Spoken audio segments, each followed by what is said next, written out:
जी हाँ दोस्तों, नमस्कार। आज हम लोग जिस टॉपिक की बात करेंगे वो है संविधान। और देखेंगे सबसे पहले संविधान में कितने टॉपिक हैं और किस प्रकार से किसके बाद किसको पढ़ना चाहिए। तो पूरा एक कंप्लीट सिलेबस हम यहाँ आपके सामने दर्शा रहे हैं कि कौन कौन सा टॉपिक किसके बाद क्या कैसे कैसे पढ़ना चाहिए। तो सबसे पहले इसको देखेंगे और इसमें टॉपिक वाइज टॉपिक जो है हर एक टॉपिक को हम लोग जो है क्रम से पढ़ते चलेंगे। तो आइए थोड़ा सा इसमें हम लोग बात करते हैं। इसमें आप देख रहे होंगे कि सरकार के जो 3 प्रमुख अंग होते हैं, क्योंकि सरकार को जो है संचालन करना होता है हर एक प्रकार के क्रियाकलापों का, केंद्र में भी राज्य में भी। तो यहाँ पर सरकार के जो प्रमुख 3 अंग होते हैं वो हम यहाँ आप देख पा रहे होंगे। पहली है कार्यपालिका, फिर विधायिका और फिर न्यायपालिका। ये 3 अंग होते हैं। इसे हम लोग डिटेल में समझेंगे और इस तीनों अंगों में से एक एक अंग का बारी बारी से अध्ययन कर लेंगे, तो फिर संविधान में कुछ छूटेगा नहीं। बात करते हैं सबसे पहले कि ये 3 अंग हैं, किस लिए बनाए गए हैं, क्या कार्य करते हैं। तो इसमें देखिए, जो सबसे पहले आपको कार्यपालिका दिखाई पड़ रही है। कार्यपालिका क्या होता है? सरकार जब कोई कानून बनाती है तो उसे जो है कार्यपालिका क्रियान्वित करती है, उसे संचालित करती है। और विधायिका, तो विधायिका सरकार का ऐसा अंग होता है जो कानून बनाने का काम करता है। जी हाँ, कानून का निर्माण विधायिका द्वारा होता है और उसको क्रियान्वित करने का काम जो है वो कार्यपालिका का होता है। बात करें न्यायपालिका की, तो जब कोई विधायिका द्वारा बनाए गए कानून को, जब कोई इस कानून का उल्लंघन करता है तो फिर उसको सज़ा देने का काम न्यायपालिका करती है। तो ये 3 प्रकार के अंग हैं, संभवतः आपको स्पष्ट हो गया होगा। विधायिका कानून बनाती है, कार्यपालिका उसको क्रियान्वित करती है और न्यायपालिका उस कानून को भंग करने वाले को या कानून का उल्लंघन करने वाले को सज़ा देती है। ये 3 अंग हैं प्रमुख दोस्तों, और इसी तीनों अंगों को हमको विस्तार से पढ़ लेना है, तो फिर काफ़ी अध्ययन हो जाएगा। हाँ, कुछ अनुच्छेद हैं, कुछ संविधान के भाग हैं, कुछ संविधान संशोधन है, तो उसकी चर्चा जो है हम लोग कर लेंगे। फिलहाल यहाँ ये मेन पॉइंट है आपका, ये तीनों अंगों को विस्तार से अध्ययन करना होगा। और हम लोग देखते हैं हम कि एक एक करके इसमें क्या क्या पढ़ना है। तो ये जो कार्यपालिका, इसमें क्या क्या पढ़ना है, थोड़ा सा ध्यान देंगे आप। कार्यपालिका में हमको पढ़ना, यहीं से हम लोग पढ़ना शुरू करेंगे। तो कार्यपालिका के जो है, चूँकि कानूनों को क्रियान्वित करने का काम जो है, इसको 2 भागों में बांटा गया है, केंद्र स्तर पर और एक राज्य स्तर पर।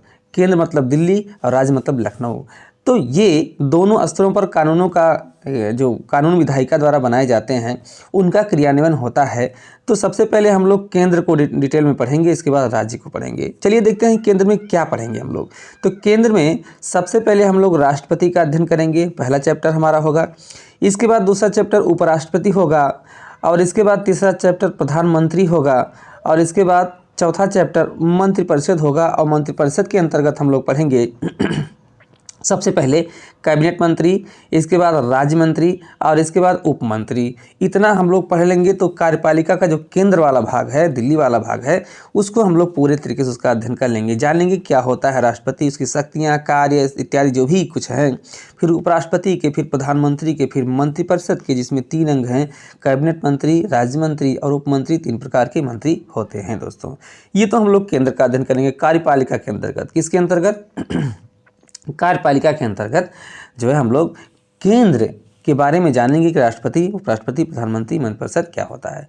फिर हम लोग जानेंगे राज्य स्तर पर। राज्य स्तर पर कौन कौन सी ऐसे पद हैं जो कानूनों का क्रियान्वयन करते हैं। तो उसमें हम लोग सबसे पहले पढ़ेंगे दोस्तों राज्यपाल को।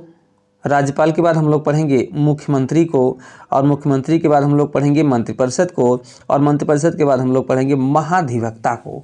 इतना हम लोग पढ़ लेंगे तो फिर ये कंप्लीट कार्यपालिका, जो कि सरकार का एक प्रमुख अंग है, पूरे कार्यपालिका का अध्ययन हम लोग कर लेंगे इतना पढ़ने के बाद। अच्छा, इसके बाद क्या पढ़ेंगे? तो आइए देखते हैं। इसके बाद हम लोग जो है सरकार के एक दूसरे अंग की चर्चा करेंगे, विस्तार पूर्वक अध्ययन करेंगे। वो क्या है दोस्तों? तो वो है विधायिका। जी हाँ, विधायिका को पढ़ेंगे। विधायिका में क्या क्या पढ़ेंगे, इतना हमारे दिमाग में रहे। विधायिका मतलब कानून बनाने वाला कार्य होता है यहाँ पर। तो इसको भी दोनों स्तरों पर पढ़ेंगे, केंद्र स्तर पर भी, राज्य स्तर पर भी। तो केंद्र स्तर पर क्या होता है? कानून बनाने का जो होता है वो उसे संसद कहते हैं, और राज्य स्तर पर कानून बनाने का जो काम करता है होता है जहां, उसे विधानमंडल कहते हैं दोस्तों। तो केंद्र स्तर पर संसद को भी पढ़ेंगे बढ़िया से और राज्य स्तर पर विधानमंडल को भी पढ़ेंगे। अब संसद में हम लोग सबसे पहले पढ़ेंगे लोकसभा, पूरी तरीके से अध्ययन करेंगे, कंप्लीट अध्ययन हम लोग करेंगे। और इसके बाद संसद का दूसरा अंग पढ़ेंगे राज्यसभा, उच्च सदन निम्न सदन, दोनों को हम लोग कंप्लीट अध्ययन दोनों का करेंगे दोस्तों। इसके बाद हम लोग राज्य स्तर पर जाएंगे, विधायिका जो कि कानून बनाने का काम होता है उसमें, विधानमंडल के अंतर्गत विधानसभा को पढ़ेंगे और क्या पढ़ेंगे दोस्तों, तो और विधान परिषद को पढ़ेंगे दोस्तों। तो इतना पढ़ने के बाद जो है हम कंप्लीट नॉलेज जो है विधायिका यानी सरकार के दूसरे अंग का कर लेंगे। ध्यान दें एक बार, हम लोग इस तरह से कार्यपालिका और विधायिका दोनों का अध्ययन कर लेंगे। अच्छा, आगे बढ़ेंगे तो ये जो न्यायपालिका है सरकार का एक प्रमुख अंग है, जो कि कानून का उल्लंघन करने वाले को जो है सजा देती है। उसके अंतर्गत क्या क्या पढ़ेंगे, तीसरे अंग के अंतर्गत, तो सरकार के प्रमुख तीसरे अंग के अंतर्गत हम लोग पढ़ेंगे सुप्रीम कोर्ट, ठीक है, फिर हाई कोर्ट, SC, फिर जो है डिस्ट्रिक्ट कोर्ट, ठीक है दोस्तों, ये हम लोग पढ़ेंगे।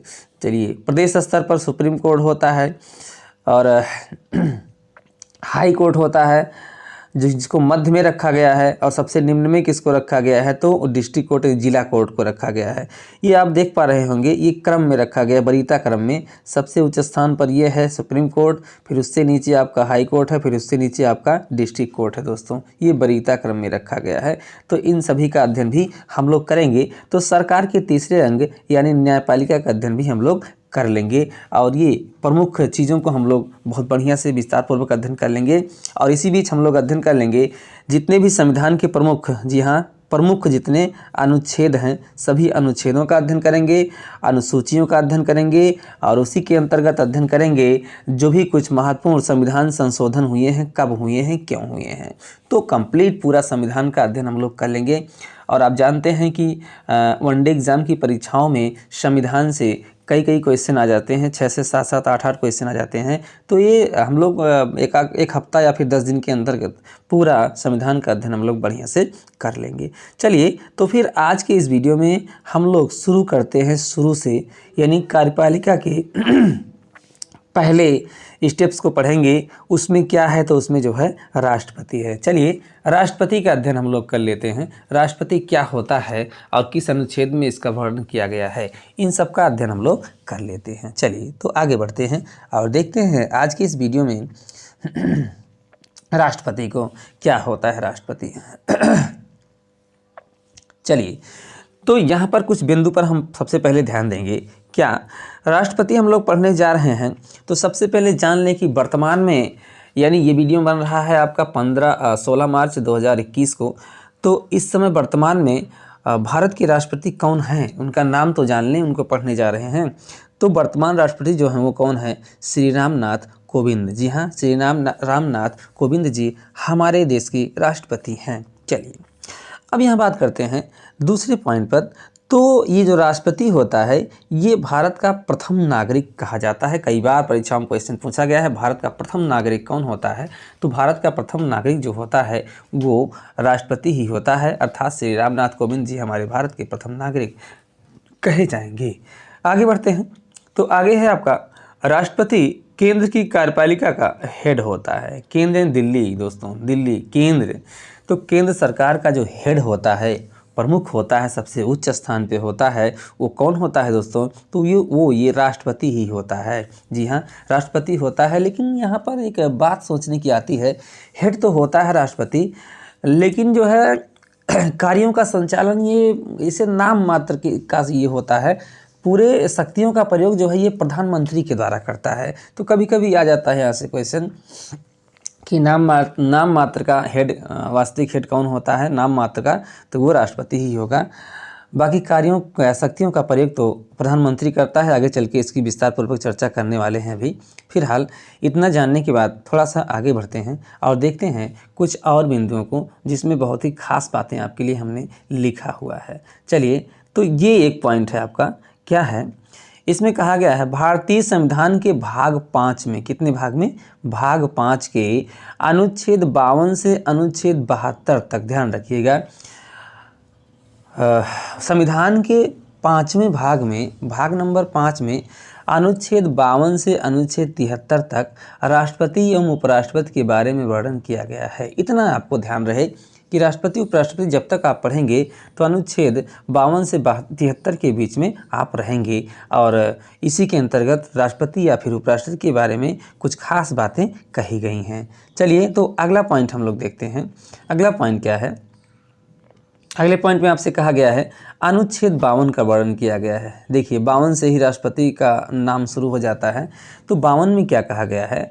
राष्ट्रपति का पद और भारत की कार्यपालिका खेल होगा। इस 52 नंबर अनुच्छेद 52 में कहा गया है भारत का एक प्रमुख राष्ट्रपति होगा और यह केंद्र की कार्यपालिका का या भारत की कार्यपालिका का हेड होगा। ये कहा गया है अनुच्छेद 52 में। यहीं से आपका क्वेश्चन बनना शुरू हो जाता है। पूछा जाता है कि राष्ट्रपति के पद का वर्णन किस अनुच्छेद में है? तो भाग 5 और अनुच्छेद 52 याद रखिएगा। इसी में कहा गया है भारत का एक राष्ट्रपति होगा और यह भारत की कार्यपालिका का हेड होगा। चलिए अब देखते हैं 52 के बाद अनुच्छेद 53। जो भी महत्वपूर्ण अनुच्छेद हैं उन्हीं के अंतर्गत क्या कहा गया है उसी को हम लोग डील करेंगे दोस्तों। चलिए तो देखते हैं कि अनुच्छेद 53 में क्या कहा गया है। अनुच्छेद 53 में कहा गया है कि राष्ट्रपति के कार्य क्या होंगे, उनकी शक्तियां क्या होंगी और भारत के राष्ट्रपति को निम्नलिखित शक्तियां प्राप्त है। ये भी हम लोग आगे देख रहे हैं दोस्तों। तो चलिए देखते हैं कार्य एवं शक्तियां। तो राष्ट्रपति को बहुत ढेर सारे कार्य और बहुत ढेर सारी शक्तियां भी दी गई हैं, लेकिन आपसे पहले हम बता चुके हैं कि कुछ शक्तियों का प्रयोग उसका जो है स्वयं नहीं करता है, प्रधानमंत्री करता है। इसीलिए नाम मात्र का कार्यपालिका का जो हेड होता है आपका। फिलहाल देखते हैं, सबसे पहले देखेंगे नियुक्ति संबंधी शक्तियां, मतलब नियुक्ति। तो राष्ट्रपति जो है बहुत से पदों की नियुक्ति करता है, बहुत अधिक पदों की नियुक्ति करता है। फिलहाल इसमें कुछ प्रमुख पदों को हमने रखा है जो आपको परीक्षा की दृष्टि से बहुत ही महत्वपूर्ण है और इसको थोड़ा सा याददाश्त में बनाना होगा। तो क्या है? सबसे पहले प्रधानमंत्री की नियुक्ति करता है। राष्ट्रपति किसकी नियुक्ति करता है? प्रधानमंत्री की नियुक्ति करता है। चलिए आगे है मंत्रिपरिषद का गठन भी करता है और क्या है? कैग की नियुक्ति भी करता है, कैग की नियुक्ति करता है और क्या? चुनाव आयुक्त की नियुक्ति करता है, वित्त आयोग के अध्यक्ष की नियुक्ति करता है और न्यायाधीश एवं जजों की नियुक्ति भी करता है। साथ ही वित्त आयोग का गठन करता है और अनुच्छेद 280 में प्राविधान किया गया है किसका? तो वित्त आयोग के गठन का दोस्तों। आगे है SC ST OBC आयोग का गठन भी करता है और अनुसूचित क्षेत्र घोषित करता है। इतने कार्य हैं, इतनी शक्तियां हैं, इतने कार्य वो करता है जो कि महत्वपूर्ण है। याद रखिएगा, एक बार फिर से दोहराया जा रहा है। तो सबसे पहले तो ये जो पहला है बहुत महत्वपूर्ण है, कई बार परीक्षा में पूछा गया है। प्रधानमंत्री की नियुक्ति कौन करता है? तो राष्ट्रपति। आगे है मंत्रिपरिषद का गठन, कैग की नियुक्ति और चुनाव आयुक्त की नियुक्ति, वित्त आयोग के अध्यक्ष की नियुक्ति, न्यायाधीश एवं जजों की नियुक्ति वित्त आयोग का गठन करता है 280 अनुच्छेद के अनुसार और SC ST OBC आयोग का गठन करता है तथा अनुसूचित क्षेत्र घोषित करता है। चलिए तो ये कुछ कार्य एवं शक्तियाँ हो गई। अब नियुक्ति संबंधी शक्तियाँ हो गई। आगे देखेंगे हम लोग थोड़ा सा वित्तीय शक्तियाँ। वित्तीय शक्तियाँ कितने प्रकार की, क्या क्या प्राप्त हैं इसको। चलिए तो वित्तीय शक्तियाँ क्या क्या प्राप्त देखते हैं। वित्तीय में सबसे पहले धन विधेयक के मामले में राष्ट्रपति की पूर्व सहमति होनी चाहिए। ये एक प्रकार से शक्ति होती है राष्ट्रपति के पास। कोई भी धन विधेयक अगर पास करना है तो उसमें राष्ट्रपति की स्वीकृति लेनी परम आवश्यक होती है। बिना राष्ट्रपति की स्वीकृति के वह विधेयक, धन विधेयक जो होता है वह पास नहीं हो सकता है। आगे है आकस्मिक निधि पर नियंत्रण। जी हाँ, आकस्मिक जो निधि होती है उस पर भी राष्ट्रपति का ही नियंत्रण रहता है। तो ये सब पैसे संबंधी, धन संबंधी हैं, वित्तीय शक्तियाँ हैं। और लास्ट में बात करेंगे तो अनुच्छेद 112 के तहत लोकसभा बजट प्रस्तुत करने की अनुमति जो है वो राष्ट्रपति से लेनी पड़ती है। बिना राष्ट्रपति की अनुमति के वो जो है लोकसभा बजट प्रस्तुत नहीं हो सकता। तो अनुच्छेद 112 के तहत जो है इसका वर्णन किया गया है। तो बजट भी प्रस्तुत करना है तो उसमें राष्ट्रपति की सहमति आवश्यक होती है। तो ये भी इसकी एक वित्तीय शक्ति हो गई। आगे बात करेंगे विधायी शक्तियाँ। विधायी शक्तियाँ क्या क्या इसको प्राप्त हैं?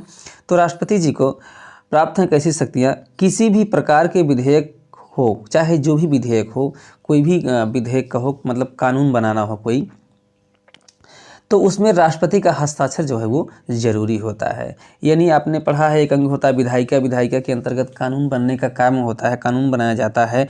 लेकिन उन कानूनों को जो है अगर लागू करवाना है तो उस पर राष्ट्रपति का हस्ताक्षर यानी राष्ट्रपति की अनुमति आवश्यक होती है।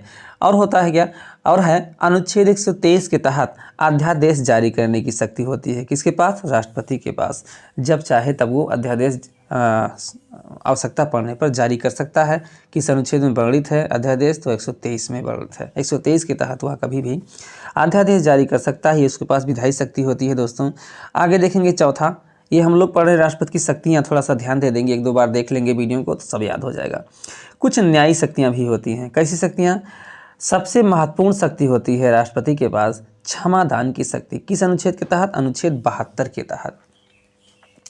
तो क्षमादान, किसी भी न्यायालय में किसी व्यक्ति को सज़ा मिली हुई है, किसी भी प्रकार की सज़ा मिली हुई है, बड़ी से बड़ी सज़ा मिली हुई है या छोटी से छोटी सज़ा मिली हुई है, उसको राष्ट्रपति जो है वो क्षमा कर सकता है। ये उसके पास न्यायिक शक्ति होती है, वो क्षमादान कर सकता है किसी भी सज़ा को। तो ये एक अजीब है अपने आप में। फिलहाल ऐसा कोई राष्ट्रपति नहीं करेगा, ना करना चाहेगा कि किसी ने कोई अपराध किया है, उसको सज़ा मिला है और उसकी सज़ा को माफ़ कर दे, ऐसा होता नहीं है। तो ये 72 के तहत जो है क्षमादान की शक्ति होती है किसके पास, राष्ट्रपति के पास। और अनुच्छेद 143 के तहत सुप्रीम कोर्ट से परामर्श लेने की भी व्यवस्था होती है।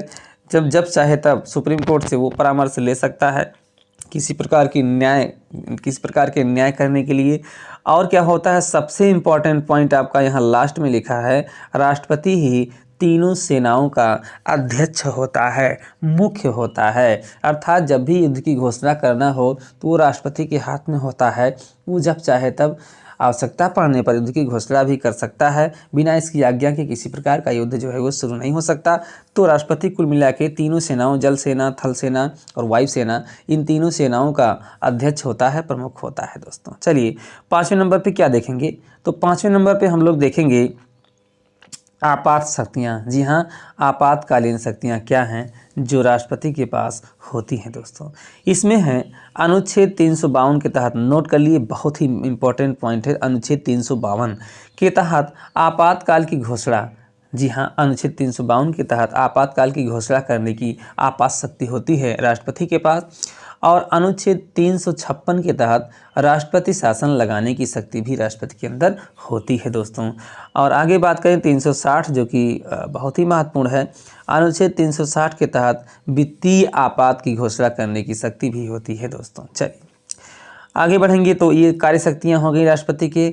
और अब बात करेंगे अगले अनुच्छेद नंबर 54 की, कि इसमें क्या कहा गया है दोस्तों। चलिए, इसमें कहा गया है निर्वाचन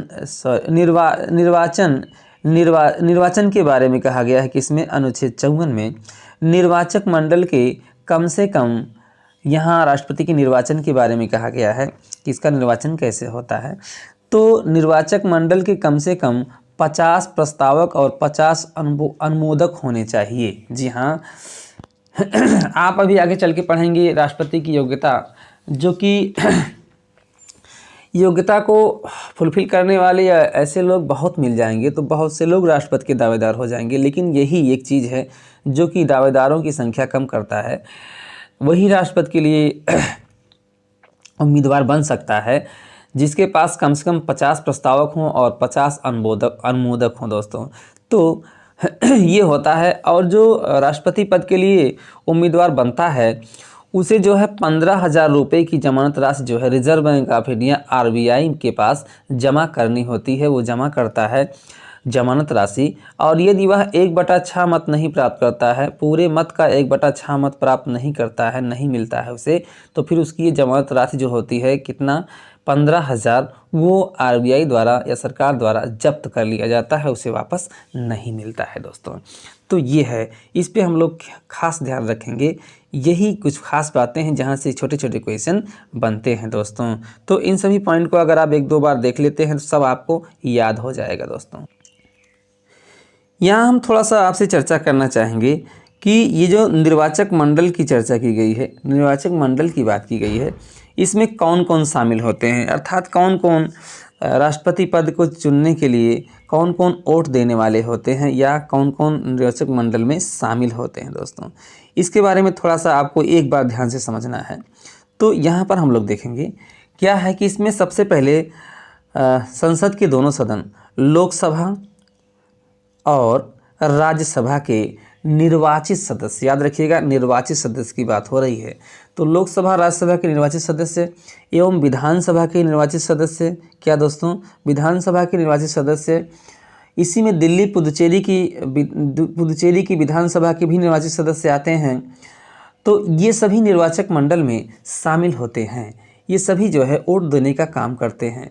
यहाँ पर एक बात हम आपको बताना चाहेंगे कि वोट देने में जो है एक बात का ध्यान रखा जाता है कि केंद्र और राज्य ये दोनों ही राष्ट्रपति के निर्वाचन में शामिल होते हैं और ऐसा प्रावधान किया गया है दोनों के वोटों का जो मूल्य होता है वो बराबर हो।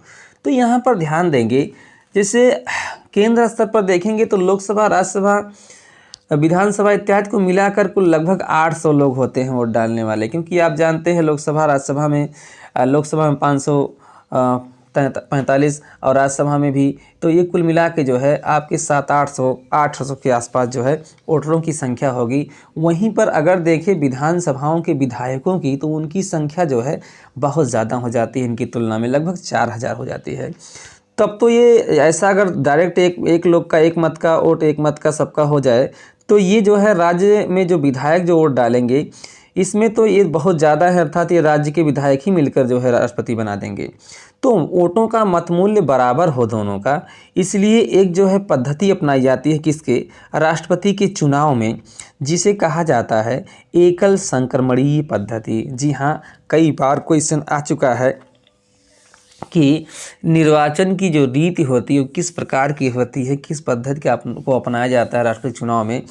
तो इसके लिए खास तौर से आप ध्यान देंगे, अनुच्छेद 55 में कहा गया है निर्वाचन की रीति के बारे में कि राष्ट्रपति का निर्वाचन कैसे होगा, किस पद्धति से होगा, तो वह एकल संक्रमणीय पद्धति से होगा। जी हाँ, एकल संक्रमणीय पद्धति से क्या होता है, तो अभी हमने आपको समझाया है कि मत मूल्य राज्य के लोगों का और केंद्र के लोगों का मत मूल्य बराबर करने के लिए ही एक पद्धति, एक सूत्र सा बना दिया गया है जिसमें दोनों का मत मूल्य बराबर हो। उसका जो सूत्र है आपके सामने लिखा है एक विधायक का मत मूल्य। जी हाँ, तो उसमें दिया गया है उस राज्य की जनसंख्या, जिस राज्य का विधायक है उस राज्य की जनसंख्या बटे राज्य के विधानसभा के कुल निर्वाचित सदस्यों की संख्या और उससे गुणा किया जाएगा 1/1000 से। दोस्तों ये आपका गुणा किया जाएगा, तो फिर जितना आएगा वो आपका जो है वही, जैसे मान लीजिए यहाँ जो है राज्य की जनसंख्या इतना हो 10 लाख हो, और इसमें जो है उस राज्य के विधानसभा के कुल निर्वाचित सदस्य जो भी हों उनकी संख्या मान लीजिए 10 हो, और इसमें गुणा करना है 1/1000 से। ध्यान दीजिएगा, ये मत मूल्य निकाला जा रहा है दोस्तों। तो यहाँ पर 3 जीरो ये और 1 जीरो ये, मतलब 4 जीरो आपका कट जाएगा, तो फिर एक विधायक का मत मूल्य जो हो जाएगा वो होगा 100 दोस्तों। तो इस प्रकार कम हो जाता है, और कम नहीं होगा तो मत मूल्य बराबर कैसे होगा, ये आपको हम समझा चुके हैं पहले भी। इसीलिए जो है बहरहाल इसमें बहुत ज़्यादा आपको उलझने की ज़रूरत नहीं है।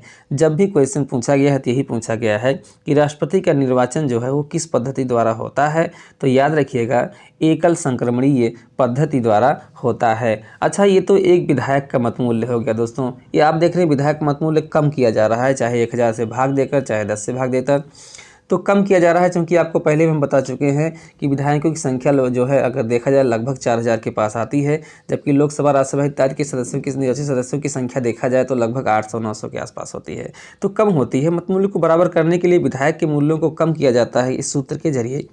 वहीं पर अगर एक सांसद का, जी हाँ, एक सांसद का मत मूल्य देखा जाए तो सांसद का मत मूल्य आप देखते हैं इसमें 1000 से भाग करने की ज़रूरत ही नहीं, क्योंकि उनकी संख्या तो ऑलरेडी कम ही है दोस्तों।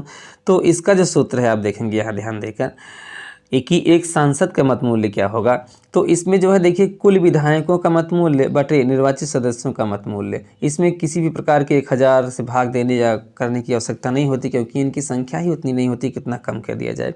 तो ये सूत्र लागू करने से जो है होता क्या है कि राज्य और केंद्र दोनों के जो भी वोट देने वाले हैं उनके वोटों का मूल्य जो है वो बराबर हो जाता है, क्योंकि राज्य स्तर पर विधायकों की संख्या ज़्यादा लेकिन केंद्र स्तर पर सांसदों की संख्या कम, इसलिए दोनों का मूल्य बराबर करने के लिए ही क्या किया गया है, ये सूत्र बनाया गया है दोस्तों। इसी को कहते हैं एकल संक्रमणीय पद्धति। चलिए, तो अब आगे बढ़ते हैं, देखते हैं राष्ट्रपति के बारे में थोड़ा सा और दोस्तों। तो आगे देखेंगे अनुच्छेद 56 को हम लोग डील करेंगे। इसमें क्या कहा गया है, इसमें अनुच्छेद 56 में जो है राष्ट्रपति के पदा अवधि माने पद की अवधि बताया गया है, कितने दिन तक राष्ट्रपति अपने पद पर एक बार निर्वाचित होने के बाद बना रह सकता है। तो वो राष्ट्रपति का जो समय होता है वो 5 वर्ष का होता है, उसका कार्यकाल 5 वर्ष का होता है। बात यहाँ कर लें, कई बार पूछा गया प्रश्नों में कि राष्ट्रपति अपना त्यागपत्र किसको देता है, तो राष्ट्रपति अपना त्यागपत्र उपराष्ट्रपति को देता है। और वहीं पर अगर उस उपराष्ट्रपति की बात करें तो उपराष्ट्रपति अपना त्यागपत्र राष्ट्रपति को देता है, आपस में दोनों एक दूसरे को देते हैं। चलिए, अच्छा हाँ, आगे बात करेंगे थोड़ा सा अनुच्छेद 57 के बारे में। तो इसमें पुनर्निर्वाचन है। जी हाँ, राष्ट्रपति का पुनर्निर्वाचन होता है, यानी कहा गया है कि एक व्यक्ति जितनी बार चाहे राष्ट्रपति बन सकता है। तो एक बार जो राष्ट्रपति है वो दोबारा भी बन सकता है, तिबारा भी बन सकता है, जितनी बार भी वो निर्वाचित हो बन सकता है दोस्तों। तो ये अनुच्छेद 57 में कहा गया है, 56 में पदावधि, 57 में पुनर्निर्वाचन। चलिए आगे बढ़ेंगे और अनुच्छेद 58 को देखेंगे थोड़ा सा कि अनुच्छेद 58 में क्या कहा गया है।